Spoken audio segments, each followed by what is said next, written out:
नमस्कार दोस्तों, स्वागत है आपका हमारे YouTube चैनल एग्जाम गुरु में। दोस्तों आज मैं आपके लिए बहुत ही महत्वपूर्ण वीडियो लेकर आया हूं, power capsule for GK. Railway NTPC GK के यही प्रश्न पूछेगा। अगर आपने में से किसी भी बच्चे ने वीडियो को पूरा देख लिया तो यकीन मानिए आपको पूरे 10 नंबर पक्के हो जाएंगे। देखिए 40 क्वेश्चन आने वाले जीके, जीएस और करंट अफेयर्स के। इसके पहले मैं एक विज्ञान का पावर कैप्सूल बता चुका हूं आपको, जिसने सीधे आपके 20 नंबर बढ़े। अगर जिस बच्चे ने नहीं देखा तो देख लीजिएगा। ये आज का जीके का पावर कैप्सूल है जो आपको सीधे 10 नंबर बढ़ा देगा। इसमें मैंने history, polity, geography, sports, economy के क्वेश्चन लिए। तो चलिए इस वीडियो को स्टार्ट करते हैं। चलिए दोस्तों, पहला क्वेश्चन देखिए। पहले क्वेश्चन से पहले मैं आपको एक बात बता देता हूं कि ये वीडियो का लेवल, ये क्लास का लेवल, ये क्वेश्चंस का लेवल बहुत थोड़ा हाई है। इसलिए आप आखिरी में ये बताइए कि आपके मार्क्स कितने आए। जिस भी बच्चे को 100 में से अगर 85 प्लस मार्क्स आ रहे हैं तो बहुत ही बढ़िया तैयारी है। मतलब 100% जीके, जीएस और करंट अफेयर से एनटीपीसी के एग्जाम में उसका सिलेक्शन पक्का है, ठीक है ना। आखिरी में आपको मार्क्स बताने हैं, साथ साथ आरआरबी जोन का नाम भी लिखना है कमेंट बॉक्स में, जिससे पता चले किस जोन में कितना कॉम्पिटिशन जाएगा। जितने भी आपके मार्क्स आए, जैसे 100 में से अगर 70 आए तो आपको लिखना है 70। और आरआरबी पटना या फिर आरआरबी भोपाल, जिस भी आप भोपाल या फिर पटना या फिर जिस भी जोन से आप एग्जाम दे रहे हैं उसका नाम, साथ में आपके मार्क्स, क्योंकि इससे ये पता पड़ेगा हमें कि किस जोन में कैसा कंपटीशन जा रहा है। तो चलिए क्वेश्चन से स्टार्ट करते हैं। सबसे पहला क्वेश्चन स्क्रीन पर देखिएगा। मुजरिस में ऑगस्टिन का मंदिर किसने बनाया था। बहुत ही हाई लेवल के क्वेश्चन भी लिए गए हैं। बहुत ही आपका मतलब आपका ये पूरा एनालिसिस हो जाएगा कि आपकी तैयारी कैसी है। पहला क्वेश्चन देना, मुजरिस में ऑगस्टिन का मंदिर किसने बनवाया था। नोट करना, option number C right answer दोस्तों रोमन ने बनाया था। किसने बनाया था? रोमनों ने। ऑप्शन नंबर सी क्वेश्चन का बिल्कुल सही उत्तर जाएगा। नेक्स्ट क्वेश्चन देखिए, डंकन दर्रा भारत के किस राज्य केंद्र शासित प्रदेश में स्थित बताएंगे दोस्तों। डंकन दर्रा भारत में कहां पर स्थित है? तो नोट करना दोस्तों, ये आपके अंडमान व निकोबार द्वीप समूह में स्थित है। कहां पर स्थित है? अंडमान व निकोबार द्वीप समूह में। नेक्स्ट क्वेश्चन देखिए स्क्रीन पर, कौन सा रहने वाला है। विन्नीपेग झील किस देश में स्थित बताएंगे दोस्तों।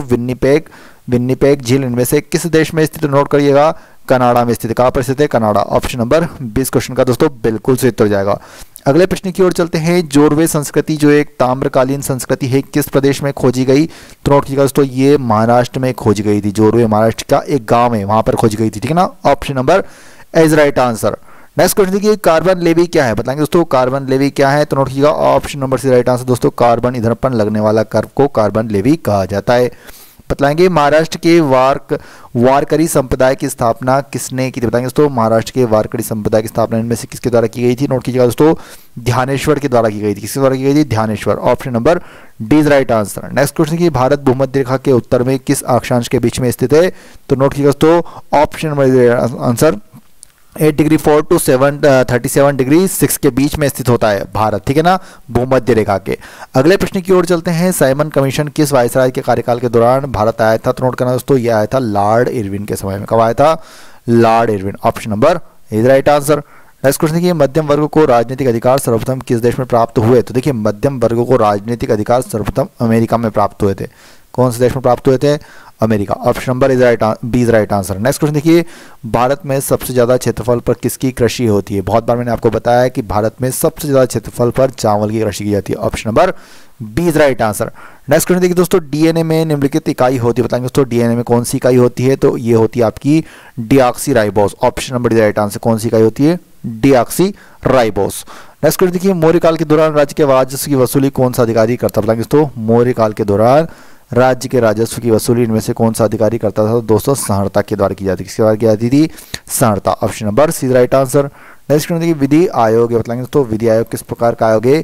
तो यह एक गैर संवैधानिक निकाय है। किस प्रकार का निकाय है? गैर संवैधानिक निकाय। Option number D right answer.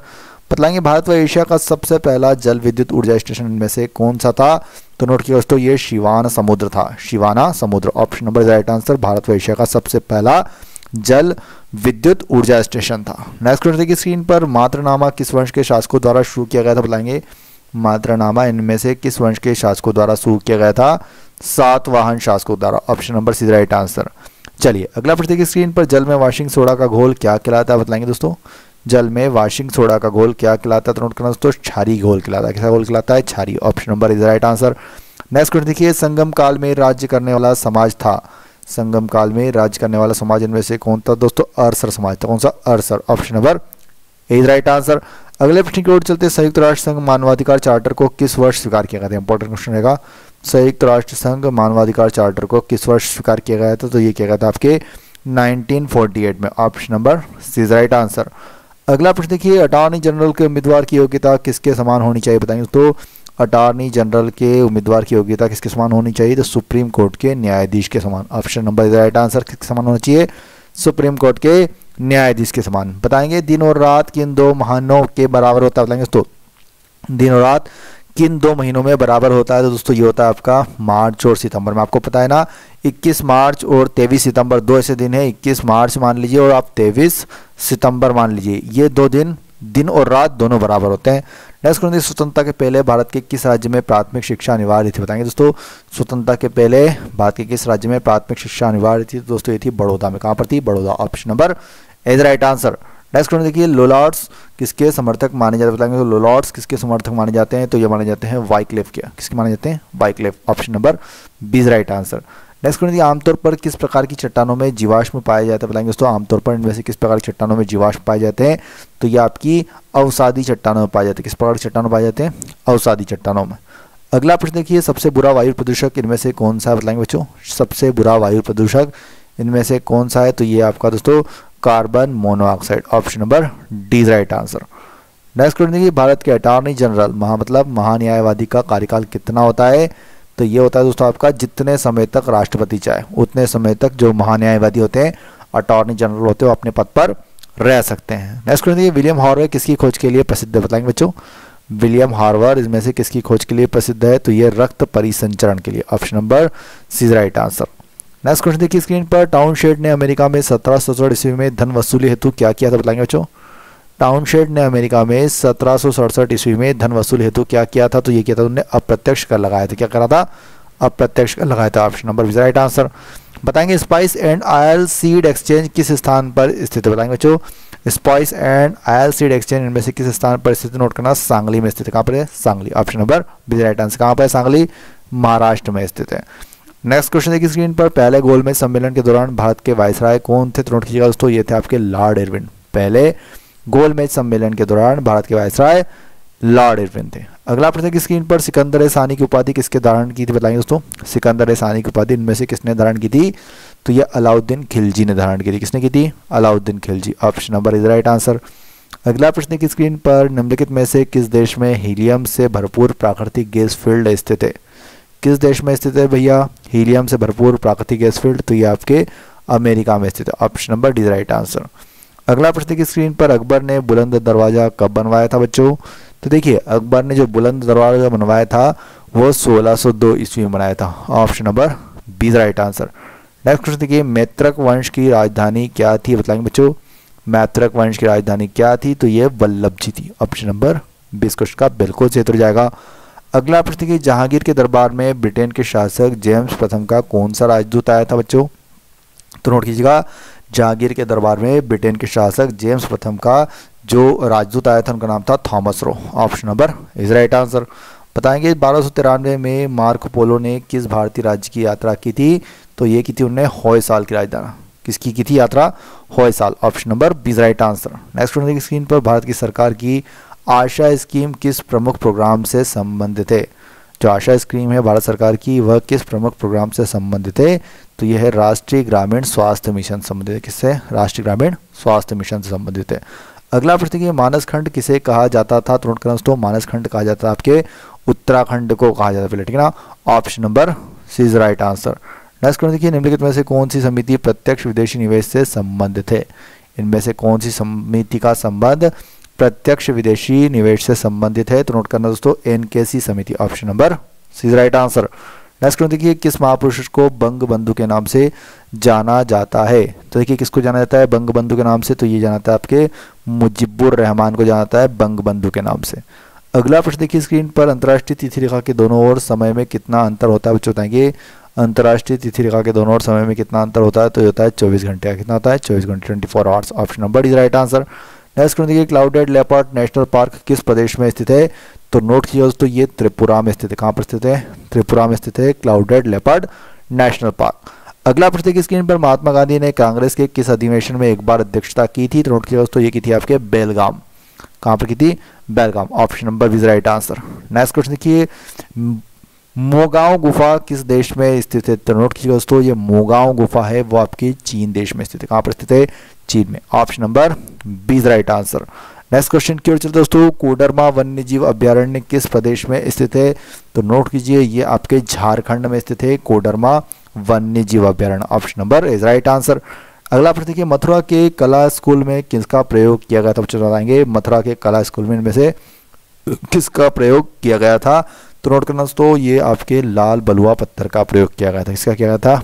लाल बलुआ पत्थर। अगला प्रश्न, कौन सा देश बिम्स्टेक का सदस्य नहीं है? बताएंगे इनमें से कौन सा देश बिम्स्टेक का सदस्य नहीं है? तो ये आपका चीन नहीं है, ठीक है ना। जबकि बात की जाए भूटान, नेपाल, म्यांमार, तीनों ही बिम्स्टेक के सदस्य। देखिए कौन कौन से देश आते हैं बिम्स्टेक के अंतर्गत, तो नोट कर लेना दोस्तों, बांग्लादेश आता है, भारत आता है, म्यांमार आता है, थाईलैंड आता है, श्रीलंका आता है, भूटान आता है और नेपाल आता है, ठीक है ना। ये सभी देश आते हैं। कितने? 7 देश आते हैं बिम्स्टेक के अंतर्गत। Option number is right answer, चीन नहीं आता है इसमें। नेक्स्ट क्वेश्चन की स्क्रीन पर आदर्श गैस की ऊर्जा आधारित होती है? तो नोट कीजिएगा, ये उसके तापमान पर आधारित होती है आदर्श गैस की ऊर्जा। Option number C is right answer. अगला प्रश्न की स्क्रीन पर, पृथ्वी की गहराई में अंदर जाने पर दबाव पर क्या प्रभाव पड़ता है? बच्चों, पृथ्वी की गहराई में अंदर जाने पर दबाव पर क्या प्रभाव पड़ता है? तो वहां पर बढ़ता जाता है, ठीक है ना। गहराई जितनी गहराई में जाएंगे आपको प्रेशर उतना ज़्यादा फील होगा। Option number is right answer. Next question देखिए, मुंडक उपनिषद, मांडुक्य उपनिषद और प्रश्न उपनिषद किस वेद से हैं? तो देखिए इनका संबंध है आपके अथर्व वेद से। Option number D is right answer. Mundaka Upanishad, Mandukya Upanishad और प्रश्न उपनिषद का संबंध अथर्ववेद से। Option number D is right answer. बताएंगे किस आधुनिक सेनापति को मिस्र की सभ्यता की खोज का श्रेय दिया जाता है? तो ये जाता है दोस्तों आपके नेपोलियन बोनापार्ट को जाता है, ठीक है ना। कौन था वो आधुनिक सेनापति जिसको मिस्र की सभ्यता की खोज का श्रेय जाता है? Napoleon Bonaparte. नेक्स्ट क्वेश्चन देखिए, भाषाई आधार पर बनाया जाने वाला पहला राज्य, बिल्कुल सबको पता होना चाहिए, वेरी सिंपल क्वेश्चन है, आंध्र प्रदेश। आंध्र प्रदेश राज्य का गठन पहली बार भारत में भाषाई आधार पर किया गया था, ठीक ना। Option number C right answer. बताएंगे भारत में सहायक गठबंधन किसने शुरू किया था? बताएंगे बच्चों, भारत में सहायक गठबंधन किसने शुरू किया था? तो ये लॉर्ड वेल्स के द्वारा शुरू किया गया था। किसके द्वारा शुरू किया गया था? लॉर्ड वेल्स के। अगला प्रश्न देखिए, पंखुड़ियों के बिना फूलों में परागण किस साधन से होता है? बताएंगे दोस्तों, पंखुड़ियों के बिना फूलों में परागण इनमें से किस साधन से होता है? तो नोट कीजिए दोस्तों, हवा के। ऑप्शन नंबर राइट किससे होता है? हवा से होता है। नेक्स्ट क्वेश्चन की ओर चलते हैं, धर्मशास्त्र के लेखक कौन थे? बताएंगे बच्चों, धर्मशास्त्र के लेखक कौन थे? तो धर्मशास्त्र के लेखक थे आपके Manu. Option number is right answer. चलिए अगले प्रश्न की ओर चलते हैं दोस्तों, निम्नलिखित पादप अंगों में से कौन सा अंग श्वसन अंग है? बताएंगे निम्नलिखित पादप अंगों में से कौन सा अंग श्वसन अंग है? देखिए जो पेड़ पौधे होते हैं वो किससे श्वसन करते हैं? तो वो जो पत्तियां होती हैं, पे रंध्र होते हैं ना, उनसे करते हैं। तो ऑप्शन नंबर 20 का बिल्कुल सही उत्तर जाएगा। नेक्स्ट क्वेश्चन देखिए, ज्ञानपीठ पुरस्कार के पहले विजेता किस प्रदेश से हैं? ज्ञानपीठ पुरस्कार के पहले विजेता इनमें से किस प्रदेश से? दोस्तों केरल से, ठीक है ना। पहला ज्ञानपीठ पुरस्कार कब मिला था? 1965 में मलयालम के लेखक जी शंकर कुरूप को मिला था। किसको मिला था? जी शंकर कुरूप को मिला था। कब मिला था? 1965 में। तो कहाँ के थे? मलयालम के थे लेखक। तो कहाँ के हो गए? केरल के। Option number is right answer. Next question, निम्नलिखित में से कौन सा नेता असहयोग आंदोलन का हिस्सा नहीं था इनमें से? तो देखिए कौन नहीं थे? तो आपकी ये मोहम्मद अली जिन्ना नहीं थे, ठीक ना। असहयोग आंदोलन की शुरुआत कब हुई थी? 1920-22 में, ठीक है ना। तो ये पूछा जा सकता है। तो कौन नहीं थे? मोहम्मद अली जिन्ना नहीं थे, बाकी सभी थे इनमें से। नेक्स्ट क्वेश्चन देखिए स्क्रीन पर, बुड्ढा नाला किस नदी को प्रदूषित करता है? तो नोट कीजिए दोस्तों, ये करता है आपका सतलज नदी को। Option number C right answer. देखिए कहाँ पर है बुड्ढा नाला? तो ये आपके पंजाब में स्थित है, ठीक है ना। चलिए अगला प्रश्न देखिए स्क्रीन पर, नेपोलियन ने इटली अभियान के दौरान ऑस्ट्रिया में कौन कौन से युद्ध हुए थे? नेपोलियन के इटली अभियान के दौरान ऑस्ट्रेलिया में कौन कौन से युद्ध हुए थे? ऑस्ट्रिया। तो नोट करना दोस्तों, ये होते हैं आपके उपरोक्त सभी, मतलब लोधी का पुल युद्ध भी हुआ था, रिवाली का युद्ध भी हुआ था, डीगो मोल्डवी का युद्ध हुआ था। ऑप्शन नंबर डिस्कशन का बिल्कुल सही उत्तर जाएगा। अगला प्रश्न है, पानी में घुलने के पश्चात 7 से कम पीएच वाला यौगिक इनमें से कौन सा? बताएंगे पानी में घुलने के पश्चात 7 से कम पीएच वाला यौगिक है आपका सिरका। देखिए 7 से कम अगर पीएच है तो वो अम्ल है, ठीक है ना। अम्ल कौन सा है? सिरका। और अगर 7 से ज़्यादा होता है तो क्षार हो जाता है, क्षार वाले क्या हो जाते हैं? 7 से ज़्यादा वाले, और ये उदासीन होते हैं बीच वाले। नेक्स्ट क्वेश्चन देखिए स्क्रीन पर, राज तरंगिणी में इतिहास में किस इतिहास का वर्णन है? बताएंगे दोस्तों, राज तरंगिणी में किस इतिहास का वर्णन है? तो नोट करना दोस्तों, ये है आपके कश्मीर का, ठीक है ना। देखिए राजतरंगिणी की रचना किसने की है? महाकवि कल्हड़ के द्वारा की है, ठीक है ना, कल्हड़ ने की है राजतरंगिणी की रचना। पूछा जा सकता है एग्जाम में। इसके अंतर्गत क्या है? कश्मीर के इतिहास का बेहद विस्तृत वर्णन है राजतरंगिणी के अंदर। बहुत इंपॉर्टेंट क्वेश्चन है। नेक्स्ट क्वेश्चन, निम्नलिखित प्रतिदर्शों में से किसमें परमाणुओं की संख्या सबसे अधिक होती है? तो इसको नोट कीजिएगा, ये होती है आपके 1 ग्राम ब्यूटेन, C4H10 में, ठीक है ना। Option number B right answer, C4H10 butane. Next question देखिए, निम्नलिखित में से किसे भारतीय पावर क्षेत्र की रीढ़ कहा जाता है? बताएंगे निम्नलिखित में से किसे भारतीय पावर क्षेत्र की रीढ़ कहा जाता है? तो ये आपको पावर फाइनेंस कारपोरेशन को कहा जाता है। भारतीय पावर क्षेत्र की रीढ़ कहा जाता है पावर फाइनेंस कारपोरेशन। अगला प्रश्न देखिए, मेकेलाइट इनमें से किस धातु का खनिज है? बताएंगे दोस्तों, मेकेलाइट इनमें से किस धातु का खनिज है? तो नोट करना दोस्तों, तांबे का खनिज होता है। किसका होता है? तांबे का। Option number is right answer. चलिए बताइएगा, स्फिंक्स किस सभ्यता का प्रसिद्ध स्मारक? बताएंगे दोस्तों, स्फिंक्स किस सभ्यता का प्रसिद्ध स्मारक है? तो ये आपका मिस्र सभ्यता का। Option number B is right answer. Next question देखिए, तैमूर ने भारत पर आक्रमण किसके समय में किया था? तो नोट करना, ये महमूद शाह तुगलक के समय में किया था तैमूर ने भारत पर आक्रमण। ऑप्शन नंबर इस क्वेश्चन का बिल्कुल सही उत्तर जाएगा, ठीक है ना। चलिए बताएंगे अगले क्वेश्चन का आंसर। प्यूनिक युद्ध किनके बीच लड़े गए थे? बच्चों बताएंगे, प्यूनिक युद्ध इनमें से किनके बीच लड़े गए थे? तो नोट करना, रोम और कार्थेज के बीच लड़े गए थे। प्यूनिक युद्ध रोम और कार्थेज के बीच लड़े गए थे। अगला प्रश्न, किस देश ने अल्जीरिया को अपना उपनिवेश बनाया था? बच्चों बताना, इनमें से किस देश ने अल्जीरिया को अपना उपनिवेश बनाया था? तो ये फ्रांस ने बनाया था। किसने बनाया था? France. Option number is right answer. Next question बताना, मुगल शासक मोहम्मद शाह को किस नाम से जाना जाता है? मोहम्मद शाह को इनमें से किस नाम से जाना जाता है? तो मोहम्मद शाह रंगीला, मैंने आपको बताया था। Option number B is right answer. Next question देखिए स्क्रीन पर, हेरोडोटस को इतिहास का पिता कहा जाता है, उन्होंने इसके बारे में लिखा। बताएंगे दोस्तों, किसके बारे में लिखा था? हेरोडोटस को इतिहास का पिता कहा जाता है। पूछा जाता है किसको इतिहास का पिता कहा जाता है? तो ये हेरोडोटस को कहा जाता है। तो इन्होंने लिखा था एथेंस व स्पार्टा का युद्ध, ठीक है ना। Option number is right answer. Next question देखिए स्क्रीन पर, निम्नलिखित में से कौन मैग्नीफाइंग ग्लास की भांति प्रयुक्त होता है? बताएंगे इनमें से कौन का प्रयोग, किसका प्रयोग मैग्नीफाइंग ग्लास की भांति प्रयोग किया जाता है? तो नोट करना दोस्तों, अभिसारी लेंस का प्रयोग किया जाता है। इंपॉर्टेंट क्वेश्चन रहेगा एग्जाम्स के लिए, ठीक है ना। चलिए अगले प्रश्न की ओर चलते हैं। आत्मनिर्भरता किस पंचवर्षीय योजना का प्रमुख उद्देश्य था? तो बताना, आत्मनिर्भरता इनमें से किस पंचवर्षीय योजना का प्रमुख उद्देश्य था? तो नोट करना दोस्तों, ये था आपका चौथी पंचवर्षीय योजना का। कब से कब तक चली थी? तो दोस्तों नोट करना, ये 1 अप्रैल 1969 से 31 मार्च 1974 तक चली थी, ठीक है ना। चौथी पंचवर्षीय योजना का मुख्य उद्देश्य था आत्मनिर्भरता। इंपॉर्टेंट क्वेश्चन रह सकता है आपके एग्जाम्स के लिए। नेक्स्ट क्वेश्चन देखिए, मार्क पोलो किस राज्य के क्षेत्र में 13वीं शताब्दी के अंत में भारत आया था? नोट करना दोस्तों, ये पांड्य मार्क पोलो किस राज्य के क्षेत्र में 13वीं शताब्दी में बना? तो पांड्यों के। ऑप्शन नंबर पांड्य वंश के काल में आया था, ठीक ना, is right answer. Next question देखिए, निम्नलिखित में से कौन से प्रदेश 1987 में बनाए गए हैं? बताएंगे इनमें से कौन से प्रदेश 1987 में बने हैं? तो नोट करना दोस्तों, गोवा और Arunachal Pradesh. Option number discussion का बिल्कुल सही उत्तर जाएगा। देखिए कब कब बने हैं? तो गोवा की स्थापना हुई थी दोस्तों 30 मई 1987 को गोवा की स्थापना हुई थी। वहीं अगर बात की जाए अरुणाचल प्रदेश की, तो 20 फरवरी 1987 को अरुणाचल प्रदेश की स्थापना हुई थी, ठीक है ना। इंपॉर्टेंट क्वेश्चन है। अगला प्रश्न, निम्नलिखित में से कौन सी समिति पिछड़े वर्गों से संबंधित है? बताएंगे निम्नलिखित में से कौन सी समिति पिछड़े वर्गों से संबंधित है? नोट करना दोस्तों, कालेकर समिति। कालेकर समिति इसका संबंध पिछड़े वर्ग से। अगला प्रश्न की स्क्रीन पर, वारियर संगम काल में कौन था? बताएंगे दोस्तों, वारियर संगम काल में कौन था? तो राजस्व वसूलने। वारियर संगम काल में कौन थे? तो ये थे राजस्व वसूलने वाले। Option number is right answer. Next question देखिए, निम्नलिखित में से विश्व का सबसे लंबा ज्वारनदमुख एस्चुरी कौन सा? बताएंगे निम्नलिखित में से विश्व का सबसे लंबा ज्वारनदमुख कौन सा है? तो ये आपका ओप की खाड़ी है। कौन सी है? ओप की खाड़ी। Option number C right answer. Next question देखिए, भारत का एकमात्र सक्रिय ज्वालामुखी निम्नलिखित में से किस स्थान पर स्थित है? तो ये आपके बेरन द्वीप में स्थित है। कहाँ पर स्थित है दोस्तों? बेरन द्वीप। भारत का एकमात्र सक्रिय ज्वालामुखी किस स्थान पर स्थित है? बेरन द्वीप। Option number B right answer. Next question, लकड़ियों के जलने से निकलने वाली मुख्य गैस इनमें से कौन सी है? तो नोट कीजिए दोस्तों, कार्बन डाइऑक्साइड है। लकड़ियों के जलने से निकलने वाली मुख्य प्रदूषक गैस कौन सी है? Carbon dioxide. अगला प्रश्न देखिए, गुट निरपेक्ष आंदोलन का प्रारूप किसने तैयार किया था? नोट करना दोस्तों, ये किया गया था नेहरू, नासिर व टीटो के द्वारा। ऑप्शन नंबर डिस्कशन का बिल्कुल सही उत्तर जाएगा।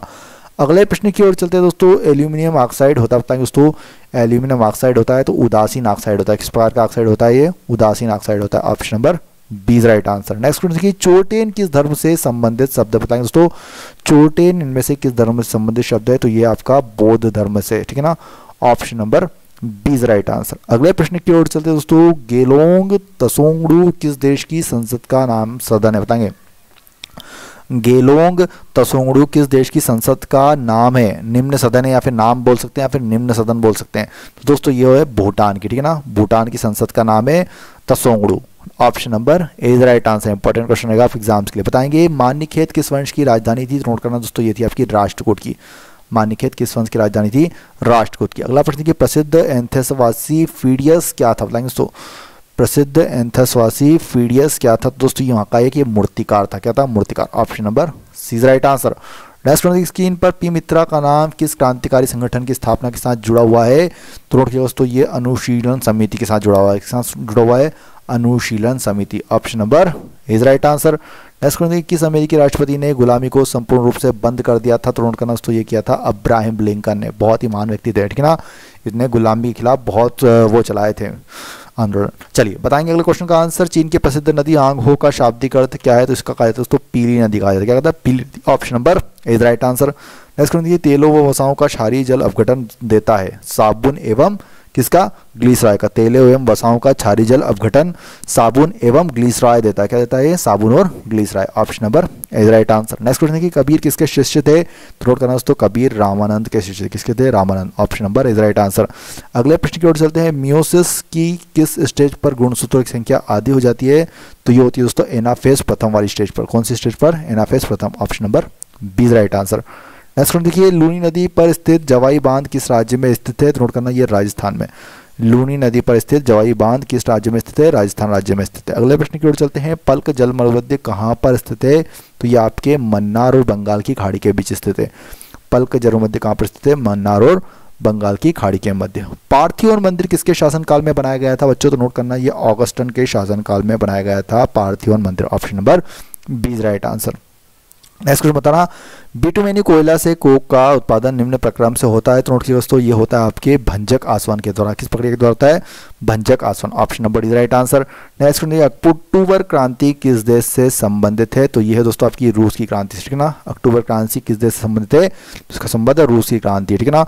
Option number C is right answer. Next question देखिए, निम्नलिखित में से क्या शैडो बैंकिंग का हिस्सा माना जाता है? तो ये गैर बैंकिंग वित्तीय कंपनियों को शैडो बैंकिंग का हिस्सा माना जाता है। Option number C is right answer. Next question देखिए, विकिरण ऊर्जा रासायनिक ऊर्जा के रूप में एकत्रित की जाती है? तो संचित भोजनों में विकिरण ऊर्जा रासायनिक ऊर्जा के रूप में किस एकत्रित की जाती है? काय में?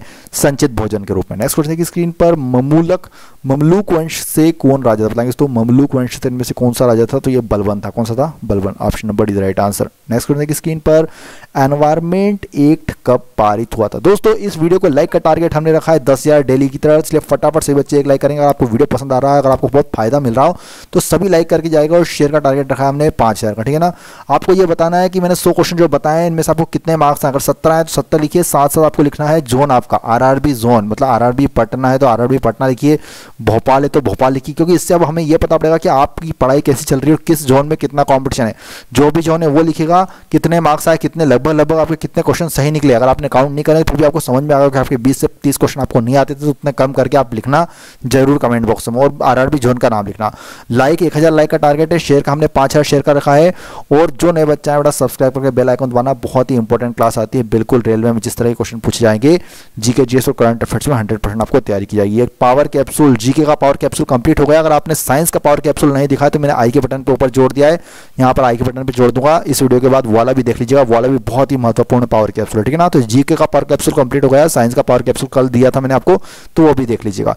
मार्क्स जरूर लिखिएगा और अपने आरआर विजन का नाम जरूर लिखिए। जाने से पहले लाइक और शेयर और सब्सक्राइब करके बेल आइकन दबाने के बाद ऑल नोटिफिकेशन एक्टिवेट कर लीजिएगा। इस क्वेश्चन का आंसर नोट करना दोस्तों, एनवायरमेंट एक कब पारित होता था? दोस्तों ये हुआ था आपके 1986 में पारित हुआ था एनवायरमेंट एक्ट। कब पारित हुआ था? 1986 में पारित हुआ था, जिसका उद्देश्य क्या था? तो उद्देश्य पर्यावरण की सुरक्षा करना था, ठीक ना। किसके तहत हुआ था? कौन से संविधान के कौन से अनुच्छेद के तहत? तो 253 अनुच्छेद 253 के तहत यह पारित हुआ था। नहीं, इंपॉर्टेंट क्वेश्चन रहने वाला है आपके एग्जाम्स के लिए। चलिए तो वीडियो देखने बहुत बहुत धन्यवाद। लाइक शेयर जरूर कीजिएगा, सब्सक्राइब कर बेल आइकन जरूर दबाइए और विज्ञान का पावर कैप्सूल जरूर देखिएगा रेलवे के लिए, ऊपर आई के बटन पे आपको मिल जाएगा, ठीक है ना। वीडियो देखने बहुत बहुत धन्यवाद। जय हिंद, जय भारत।